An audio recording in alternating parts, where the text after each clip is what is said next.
தமிழ் தாய்நாடு தந்த அன்பு போதுமே அப்படின்னு சூப்பர் ஸ்டார் சொல்லியிருக்காரு. நீங்கள் வந்து அவருக்கு மரியாதை செலுத்திட்டே இருக்கணும் அப்படின்னு சொல்கிறீங்க. அந்த வகையில் நாங்கள் ஒரு விஷயம் வந்து கேள்விப்பட்டோம்.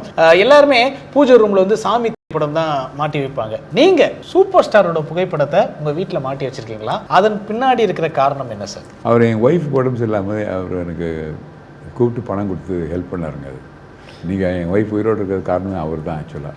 அதனால் அவர் என்னை பொறுத்தவரைக்கும் ஒரு கடவுள் மாதிரி தான் எனக்கு. அது பைபிளில் ஒரு வசனம் இருக்குது, ஒரு கைக்கு கொடுக்கறது மறு கைக்கு தெரியக்கூடாதுன்னு சொல்லுவாங்க. அதுதான் உண்மையான தர்மம். அதை அவர் அழகாக கடைப்பிடிக்கிறார். ஆக்சுவலாக யாருக்கும் சொல்ல மாட்டார். இது பண்ணாலும் எல்லோரும் அவர் வேறு மாதிரி சொல்லுவாங்க, ரொம்ப செல்ஃபிஷ். அப்படி கிடையாது. அவரை மாதிரி உதவி செய்கிறது, நியாயமான உதவிகளை கரெக்டாக பண்ணிகிட்டே இருப்பார். அவர்லாம் வந்து நம்ம தமிழ்நாட்டுக்கு கிடைச்சதெல்லாம் வந்து ஒரு பெரிய வரம், பொக்கிஷம். அதெல்லாம் கண்டிப்பாக சார் கேட்டுகிட்டே ரெண்டு பேருமே தாங்க. அவரும் வேறு திசை. கமல்ஹாசன் சார் கூட அவரும் அதே மாதிரி. அவரெல்லாம் அவருடைய இங்கிலீஷு, அவருடைய நாலேஜு, அவர் சிலர் பேசுறது மற்றவங்களுக்கு புரியாது. என்ன இவனுக்கு புரியல, அதுக்கு நம்ம என்ன பண்ணுறது?